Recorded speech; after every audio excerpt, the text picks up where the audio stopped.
Hello there. You are listening to Advancing Ideas, the Cultivators Community Podcast.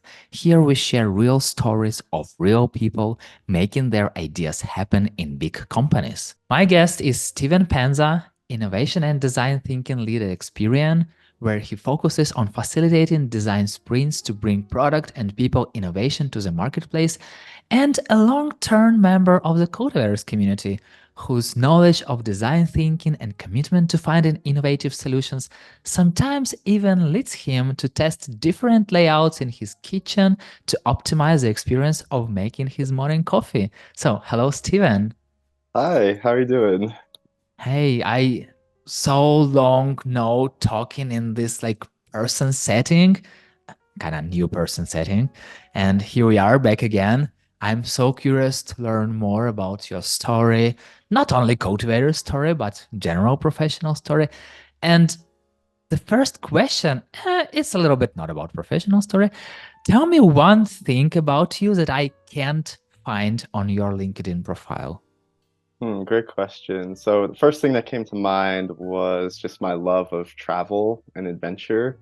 And I think that has like so much shaped my personality. So I'm trying to get to all 50 states. I don't know if I mentioned this on a previous cultivator, but I'm at 47 now. So I've only got Hmm. three more to go. But I just love traveling to like immerse myself in nature in different areas. And I try and be like an anthropologist. I always butcher that word. So have that with a grain of salt, but always trying to like observe and see how things are. And that's really like the core of what a design thinker does. For those that don't know, it's like, how do you learn from the environment around you, the people's needs, their pain points, frustrations, goals, and incorporate that into your solutions? So the more you can kind of just put yourself in different circumstances, situations, environments, traveling, I think it's a huge opportunity to just round out who you are as a person and kind of just like always be learning type of thing. So most people maybe go on vacation and just try and sit by a beach and relax, or like, and that's totally fine as well because you need that R&R. But like also like observe a little bit more. I don't know. That's just my thought. So that's not inherently on LinkedIn, but it's definitely a huge part of who I am. And just seeing your amazing colorful picture behind, I can definitely say that you like nature.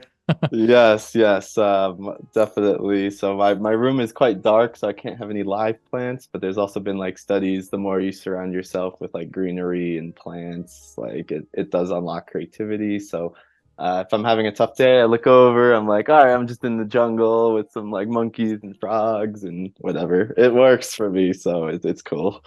Yeah, it makes it so much better. So let's talk a little about your cultivator's journey. Tell me about the transformational enterprise design thinking training and how you came up with this idea. Yeah, so I didn't necessarily come up with the idea per se. I was kind of hired to bring design thinking more into the organization. But I like to think it was kind of up to me to shape that. I was able to have the freedom and flexibility to kind of pursue where there's different opportunities and things like that. So while it was kind of given to me, I've definitely tried to make it my own and branch off beyond what was expected and things like that. So that's kind of how it came about. It's definitely had some successes, had some pitfalls potentially, or challenges. We've made some pivots here and there, but definitely happy to kind of dive into that. But it's been going quite well overall in the 2 years I've been here. It's very important that you mentioned that, about pivots, because sometimes people think like, okay, there is a point A, here is a point B, I have to go from point A from to point B, and like there are no way around. But sometimes when you're just in this journey, sometimes you like point C or point D and like, okay, it's so much better than point B. And we'll definitely talk about it later. So let's start with what was the main challenge you faced while establishing this program? Yeah, so ironically, what I would say, just kind of off the cuff, is in some ways my enthusiasm kind of got the better of me. In terms of like trying to be everything and everything, like I need to come in and like everybody needs to learn about design thinking, and it needs to be like the main tool in their belt, and everybody should be dedicating like the time to it, and I have all these cool exercises and everything to throw into the kitchen sink. So I think in some ways I should have maybe looking back been a little bit more like pragmatic in an approach. We kind of just went like full like let's develop this like course and the enthusiasm and like design thinking can be anything. So our course got like quite robust. It like was really impactful, really good. Um, we got like really great NPS scores and things like that. But it was such a huge commitment. It was about 15 hours when it's all said and done of kind of Wow. joining webinars. It was all virtual. So we did it over a cadenced time frame. So like once a week for 3 hours over 4 weeks or 5 weeks. Sometimes we'd have 2 sessions a week. But it just became a daunting experience for an end user. So maybe I should have kind of assessed that along the way a little bit better. But to dedicate that amount of time was always challenging to get off a schedule and deprioritize their day to day to come to a training. So we made some pivots associated with that. Even though it was getting like really good reviews, it was hard to like take action associated because we threw so much at them. They were drinking from a fire hose, and it was like, where do I start? Where do I go? Like, I'm very excited myself, but I don't know how to kind of get started after this kind of overwhelming amount of information that I got. So that was one of the challenges. And we've since pivoted from that. So I could talk more about that. But that was kind of the landscape of how some of those pivots were made. How did people initially react to your enthusiasm? Uh, Good question. I think depends on how they are as a person as well. If you're a little bit more reserved, I always just tried to be like very extra because it was in that virtual setting. So I'd always be trying to like toss out jokes and make myself look silly or like anything like that. So I mean, in that lens, most of the feedback was like, "Wow, this is like no other virtual training I've been to. Like super energetic." Obviously, sitting in a virtual room is tough, but you made the best of it, type of thing. So just try and bring as much enthusiasm and passion as you can, but also recognize maybe some cohorts that you're doing like are a little bit more reserved. So maybe you have to tone it down a little bit. You kind of build rapport in that sense. Just like, for example, I did one training with EITS or internal IT people. We tend to Mhm. be a little bit more techy, a little bit more heady, a little bit more logical, just generally. So I kind of had to meet them where they were and maybe just not be as rambunctious as I could have been. As you could see, I talk with my hands a little bit. Maybe it's cut off, but if you get me going, I could definitely keep going. Tell me about this pivots. So how many did you have and like why did you pivot? So we kept going through the trainings. We definitely front loaded a lot of the trainings. And like I was saying, we're getting really good reviews and people like loved actually attending and they look forward to it. But where we start to notice there was some challenges with, again, I kind of alluded to like the action after the course. So it's hard to see like, all right, now how do I pick this up or how do I get started? Or it's very abstract still.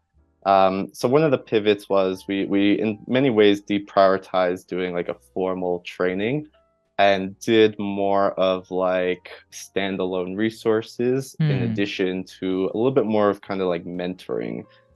So we built this like 90-day accelerator program, which is more of like kind of a standalone collateral. Basically, it was like out of design thinking, the vast portfolio of what that looks like. And we built a field guide to encompass all of that. So we had a field guide with everything. And then we stripped it down to like the basics or the key fundamentals of like, here's what you want to do for a project over the next 90 days to make some of those validations, to learn about your end users, to define the problem in a human way, to do some ideation and maybe even some prototyping. So we tried to make it a bit more pragmatic, a bit more like tangible, a little bit more prescriptive. Hmm. So we've gotten some good momentum with that leading out of a hackathon where it's, all right, you came up with a cool hackathon idea. Now work on it for the next 90 days, an hour or two per week, and like pick off the shelf of what's most relevant to you.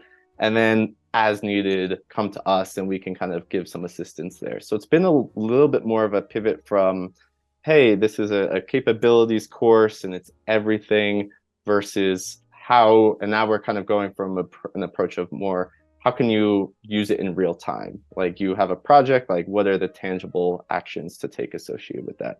So we've definitely gotten some better movement from that. The flip side is we're not quite reaching as many people. We're trading breadth for depth in some ways. And Mhm. that also kind of makes sense just because we're just such a small team. We can't possibly get to everybody, but we try and support the people that also are very adamant about raising their hand and saying, yes, I want to bring this project through and I want to use design thinking to do it. Am I hearing it correctly that before you had this like long course for I feel like it's almost a week, yes? Like Yeah, week long. it was a long, formal kind of classroom style course with me as a live facilitator.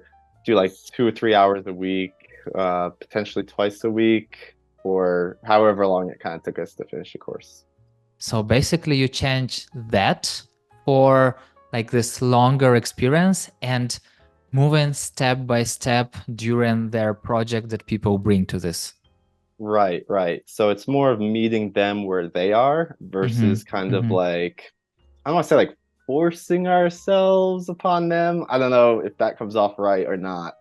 But the sense of like, hey, during one of these mentoring meetings or whatever, like, hey, the next 2 weeks I'm completely blacked out. Like I've got client meetings, I've got XYZ.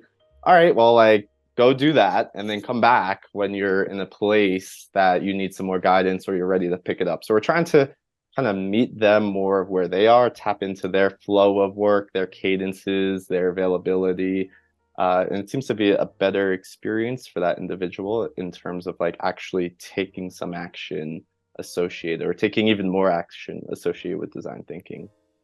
Got it. And what were some setbacks did you that you have, and how did you deal with them? Um, so I would say big part of it is more of like how I managed my own self and my own like aura, so to speak. Because like definitely is a little bit discouraged. I had some discouraging times where it's like I just gave my blood, sweat, and tears to developing this whole entire like end-to-end course. And now it's like maybe not getting the action associated we wanted with it. So at first it was kind of like a personal, like I blame myself. I could have done more. I could have set them up for success Mm. more. Um, and like I kind of took a step back and realized like, no, people are just like busy in their day job. Like it has nothing to do with me. So kind of taking that step back, kind of detaching from that a little bit. It's a little bit challenging to do, but I think that's like a key thing as well. It's like your idea or your project or whatever you're working on, like isn't a reflection about you necessarily. I don't know if this is making sense, but like it's just a standalone project and I'm committed to getting the best idea out there and I'm committed to doing whatever I can to help my end users. So whether, I put 10 years into this thing that's not working, like what I'm should be concerned about is like the end user experience. And that's what Yeah. design thinking is all about. So kind of taking that step back and just kind of trying to detach myself from my specific work and just like focusing on that. That's been a kind of a key pivot personally. So basically, people are doing their daily jobs and they're busy, as you said. So, how to motivate them to go on this design thinking training? How to encourage them to take this? How do you, I don't know, paint the future picture or like how do you talk to people about this? Well, that's something we're still like in full honesty trying to figure out like what's the most resonating way. A lot of what we do is like really based on influence. Like we have to get people to believe in us and get people to believe that if they dedicate to a design sprint, uh, which is another one of our kind of core offerings, since we've deprioritized the training, we're just trying to do more design sprints, which is like an immersive 4 day, like specific problem to solve, cross-functional people coming together in that workshop. But that's a lot of time as well to dedicate. And like, I had a senior executive come to me and say like, hey, we kind of took a leap of faith with you to do this design sprint, but I can't thank you enough because of the like immense value out of it. And I even like asked him like, what kind, like how do I make you like as this believer person, like what would you tell to your like previous self that was like skeptical. And so Mm. like, you can always have those boilerplate like the value and the time to speed, and you come out with a working prototype and it helps you to get buy-in. And that's all like definitely there, but those are facts and figures in many ways. So another thing we try and do is like combine the facts, the figures with like that emotional appeal. Like people want to go and have fun, they want to learn about new things or meet new people. So we try and kind of have that two-headed spear, but definitely lead with data, but also try and pull in like human elements. And we haven't like found the exact like prescriptive, but I often feel like a salesperson just trying to go out and like sell design thinking and like get buy-in and support and influence. So like people in sales know that like the majority of your outreaches are not going to lead to like direct sales. So I try and have that mentality of like, let me just cast a big net and like see and like keep pulling at these different threads, and like some thread you might think is the whole sweater and it turns out it isn't, but then like, oh, okay, gotta go over, grab here, and really just like keep pulling at threads and people, and eventually you'll just keep building a name and build trust, and hopefully sooner than later, I can build that reputation internally where it's like I don't have to sell it as much. And we've definitely seen, specifically for design sprints, we've seen that momentum happening. It sounds like not only sales, but also marketing experience. It's like you are doing a lot of Yes. marketing activities. And did you have some disbelievers who were like, nah, I won't get anything out of this? And then they went through course and like, oh my God, why did I say that? I don't know if they would have been as like verbal with like skepticism up front, but you can kind of gauge a little bit of body language or how much they engaged. This is more from like that course lens. With a design sprint, people are pretty much on board right away through like different conversations, but in the sprint, you might see somebody be a little bit less vocal, or maybe they have their camera off, or maybe it seems like they're multitasking. So I'm trying to always be aware of that and like try and engage them in different ways.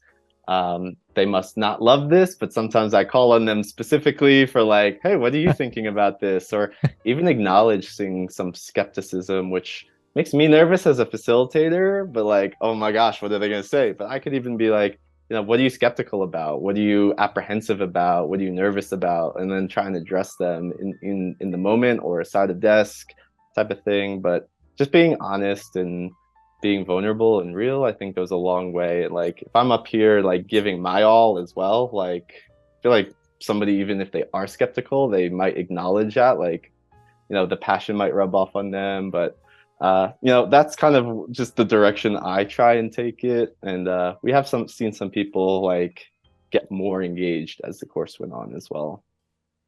And you told about this human interaction, adding this human part. And I totally get it because sometimes when you listen to, let's say, a course, for example, on LinkedIn, and there is just talking head, and he's like, oh, okay, I will just listen it, then I will receive my certificate, whatever. So how do you add this human part? How do you motivate people to engage, to really apply what they learned, not just sit there, just just and they, okay, yeah, I passed this, but to really get the most value out of it? Um, so some of my thinking would be around like kind of like what I said, like just be your holistic self. Like I think sometimes in courses or facilitating, it's like I need to have these strict time boxes and I need to like focus on exactly what I need to do. But there's often times where we would just have a breakaway chat and maybe go off on a little bit of a tangent of like just bringing our own selves into it. I always like to open with like, what's your superpower? And kind of do those types of introductions to level set. There's times where me and my boss, he does this as well. Like, hey, what's everybody's favorite movie? And you just like have like this discussion and debate about like, oh, it's The Godfather. No, it's a Shawshank Redemption. No, it's this. So like if you could bring more of those like personality of the people on a call out, it makes it feel more connected versus like everybody's going to be on off camera, everybody's just going to be like mute and like just sitting there. I mean, in full transparency, there are times where I feel like I'm just talking to myself or talking to my computer screen, which is kind of weird in this virtual world, as I'm sure we could all relate to. But the more elements you can pull into that, the more human you can make it, the more engaging and fun, and like it's not just going to be off topic. The other thing I would say is like, how do you bring it to life for them? So that world of abstract, conceptual to like, hey, let's talk about your specific work area. Like, let's dive into that a little bit and see how you're seeing some of these principles come to life. And then that way people are kind of learning from each other and not just like that formal facilitator standpoint. So I try and bring in like, can the peers, even within a session, can they learn something from each other? And that's been an effective way as well. And you are still on this journey. So it's not like this was a project and you ended, like you're done. You are still on this journey. So what did you learn so far in this journey? Well, that was actually going to be something I alluded to. Like, you're never done. It's always just like iterative and like on to the next thing. So it's also so easy to just be like time box different experiences or activities and like, oh, I'm done with that. Like, let me get off my shelf or let me check that box. But I think we could have just kept going with the course, for example, and like, hey, we're getting, 90 NPS score. Like, we're training a lot of people, but like when we set out was that our core outcome. Like our core outcome was to drive design thinking, like actions and results, like getting trained. I don't know if it was getting there. Maybe it was definitely for some people, but maybe not to the extent we wanted. But if we had just said, all right, we're done with that training, we're just going to keep doing it, keep doing it, keep doing it, we would have been in a much different place. But we kind of did take that step back and like, how do we optimize this? How do we iterate it? How do we improve it? Or like, is there a different approach? Like, what have we learned? So we're always just trying to do like self-assessment and team assessment there, to just make sure that we're always kind of addressing what needs to be focused on. And what I also understand that you are investing your time and like company and people time into getting them to know what the design thinking is and to improve their professional journey. And how do you think it affects the whole company experience? I kind of don't look at it from that lens. I really just try my best to like focus on an individual. Yeah. Like, it's cliche, but it's like if I can make an impact on one person, then I've done my job, so to speak.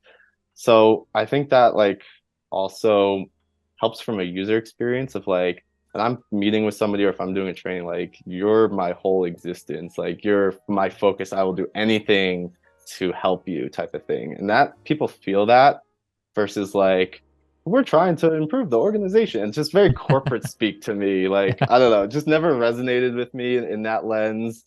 Like, I do want to have a big impact on the company and I do want to make all these like really cool changes, but it always starts at the individual. Like, and if you can win an individual over, you can win a company over. I don't know. That's just kind of my mentality, the way I approach it, to kind of get that. And like that comes through with like, we did certify somebody a couple days ago, because they took the training and they built this whole like really amazing project to go from like getting customer NPS to more holistic voice of customer and customer experience. And we sent the certification via email and we attached like their direct manager. And it was just really cool to see like this email chain keep going and like, oh my God, you did so well. Like we saw all the principles come through and like it actually went up to like their senior director and like, oh, we saw how this impacts. And like those are the moments that like I really love. It's just that individual getting that recognition for the work that they've done, impacting the business. But it all started with that like individual connection. So I don't know. That's the way I approach it, like change the individual and then together we all kind of move together in the direction we want to go. You were starting this journey today. What is one thing that you would have done differently? Let's see. I probably, I guess, Let's see what to choose, yes? what I would have done differently, like part of me says like I would have done nothing differently because that's like where I am. Again, Yeah. a little bit of a cliche. But like if I'm really gonna challenge myself, I'd say probably be a little bit more streamlined in my approach.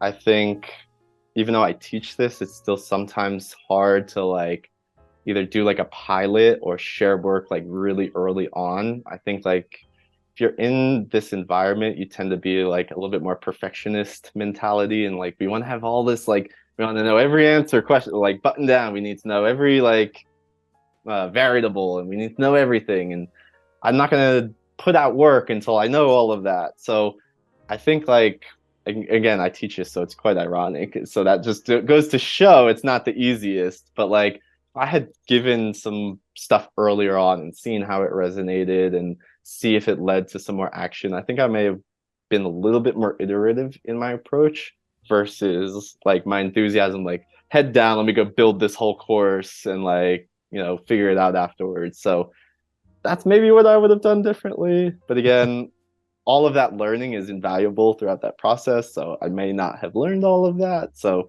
always like an interesting question.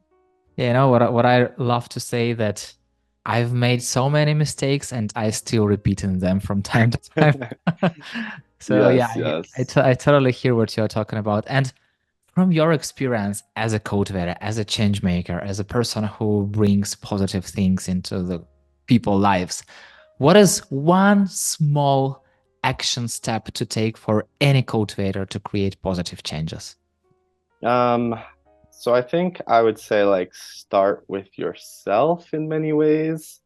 If you're trying to have like big changes or go organizational, like if you're gonna challenge the status quo, there's going to be like an emotional roller coaster or journey to that, like depending on how complex it is.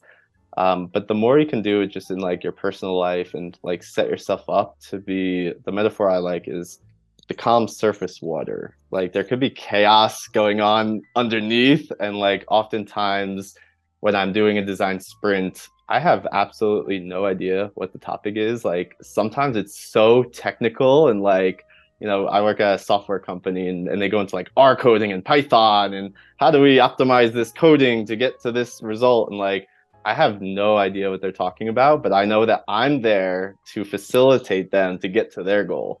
So in my mind, in my body, I'm like terrified. I'm like, what the heck am I gonna do here? Like, I don't even get this. Like, and my stomach, everything is churning. But on the outside, I look calm, I look present, I ask questions, I try and understand and absorb as much as I can, as quick as I can.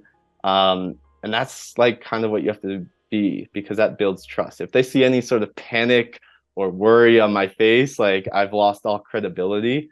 But I just have to trust myself, trust the process, trust that I've done this before and figured it out before. So how can you not only like create those experiences that are tough that you can overcome, that you can then go back on and like pull that as an anchor forward, like, oh, my last design sprint I felt the same and now I'm an expert in XYZ, so this one is intimidating me or this one is scaring me, which is in the back of my mind I'm saying, okay, this is good, I'm stretching myself. But like fight or flight, full Yeah. body, transformation. But how do you kind of be present and calm in that moment? Because if you're thinking like, oh, what do I say next? Or what am I doing? What, like, I don't know what I'm doing, or questioning myself, you're not going to be present to hear the information that you're going to need anyway.